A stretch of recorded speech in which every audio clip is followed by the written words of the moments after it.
Саламатсыздар. Азыр мен сиздерге ушул роза гүлүн отургузуу боюнча айтып берейин. Азыр жазында баарыбыз ушул роза гүлдөрүн отургузуп жатабыз.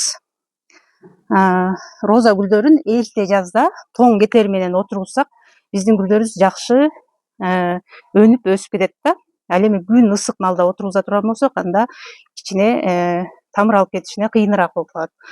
Эми кандай кылып отургузабыз? Азыр силерге бул пример катары эле ушул розаны кайра казып алдым. Сиздер роза алганда мондой баштары куурап, мындай болуп куурап да калышы мүмкүн да. Бул жагы куурап калса, не переживаем, кайгырбаңыздар. Анткени биздин бул жерде тирүү почкаларыбыз бар, ушул жерден өнүп чыгат да.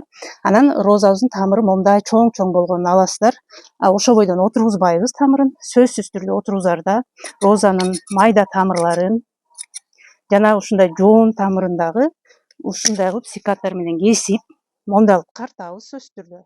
Андан кийин биз розаларды сатып алганда бияктар узун болот да. Узун болот.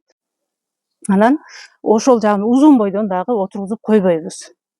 Сөзсүз түрдө бул жакта жапжашыл бойдон турса дагы узун бойдон отургузбайбыз. Сөзсүз түрдө розаны мындай кылып, мына ушундай кылып кыскартуу керек. Ушундай кылып кыскартуубуз керек. Астын тамырларын ушундай кылып сөзсүз түрдө кесип, мына розаны ушундай кыскартып алып туруп, андан кийин анан отургузабыз. Отургузганда бул жерин көмүп отургузабыз.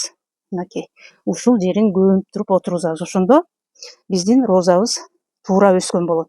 Андан кийин розаны отургузгандан кийин тынбай күндө сугарабыз. Эгерде сиз жактарда кургакчылык болуп, суу анча болбой жатса, отургузгандан кийин розанын үстүнө сөзсүз түрдө баклажка кийгизип коюңуздар. Ошондо бул сиздер кесип койгон жери курап кетпестен нымдуулук.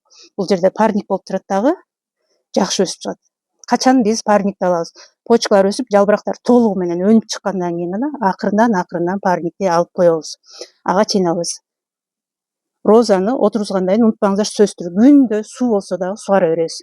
Суу былчылдап турса дагы сөзсүз түрдө үстүнө суу чачып, астына суу чачып сугарабыз. Дагы бир жолу кайталайм. Суу жетишсиз болсо, үстүн парник кылып баклажка кийгизип коюшубуз керек. Ошондо сиздин розаңыз сөзсүз түрдө өнүп, өсүп, сонун болуп чыгат.